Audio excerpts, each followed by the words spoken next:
तो पश्चिम बंगाल में अब की बार किसकी सरकार बनेगी, वहां पर बम्पर मतदान किसका कल्याण करेगा। कल पहले चरण में हुई बम्पर वोटिंग के बाद इसी सवाल पर लगातार मंथन हो रहा है।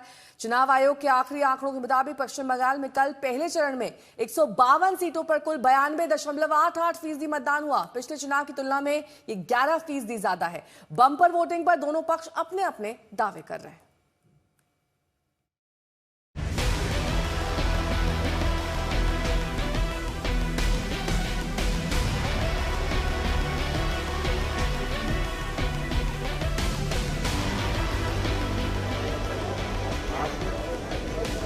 पश्चिम बंगाल में वोटरों का ये उत्साह किसके लिए है?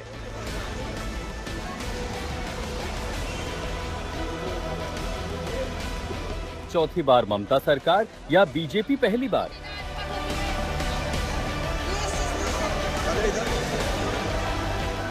पश्चिम बंगाल में पहले चरण के 152 सीटों पर कल हुए बम्पर मतदान के आंकड़ों ने सबको हैरान कर दिया है। चुनाव आयोग की तरफ से जारी अपडेट के मुताबिक पहले चरण में बंगाल में कुल 92.88% वोट पड़े हैं। ऐसे में कल से मंथन का दौर जारी है कि पश्चिम बंगाल में बढ़ा हुआ मतदान फिर से दीदी की लहर है या बदलाव पर मुहर है। इतना गुस्सा है कि कई जिलों में टीएमसी का खाता तक नहीं खुलेगा।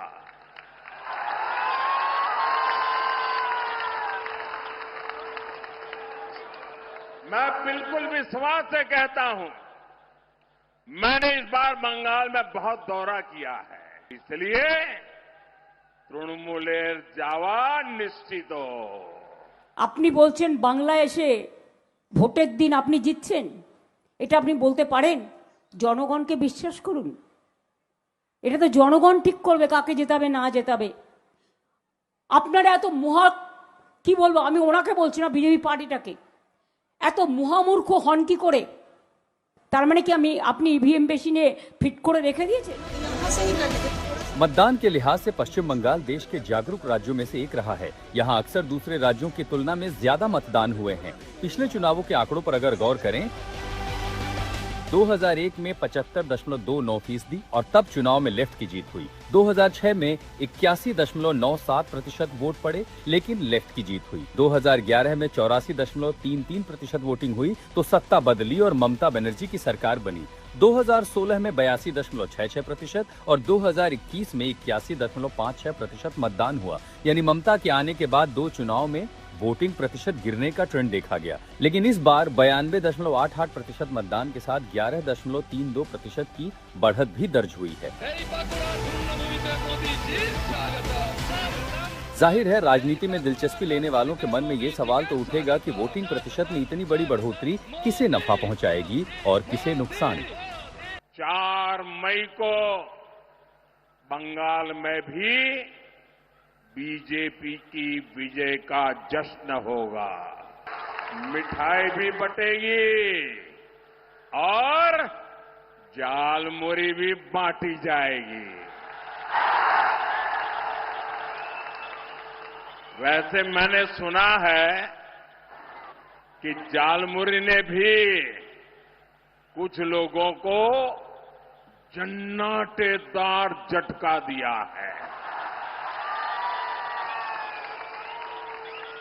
जालमुरी मैंने खाई, लेकिन जाल टीएमसी को लगी है। আজকে মানুষ জানে এটা এই লড়াইটা হচ্ছে ওদের অধিকার রক্ষার লড়াই।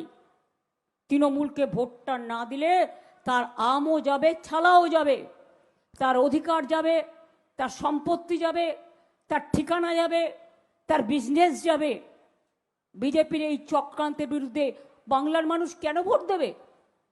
বাংলার মানুষরা বাইরে গেলে তোমরা অত্যাচার করো, বাংলার লোকেরা বাইরে গিয়ে মাছ মাংস কিচ্ছু খেতে পারে না।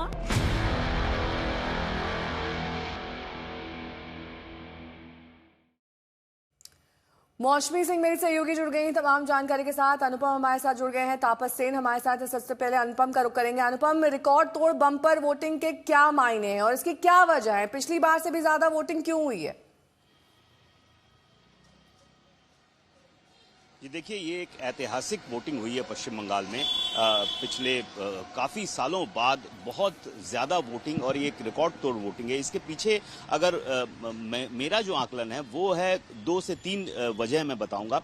एक तो वजह है कि माइग्रेंट लेबर इस बार बहुत संख्या में वोट देने बाहर से आए हैं, जो पिछली बार उतनी संख्या में नहीं आते थे, लेकिन इस बार माइग्रेंट लेबर सबसे ज्यादा संख्या में पश्चिम बंगाल वोट देने आए हैं। दूसरी वजह एसआईआर है।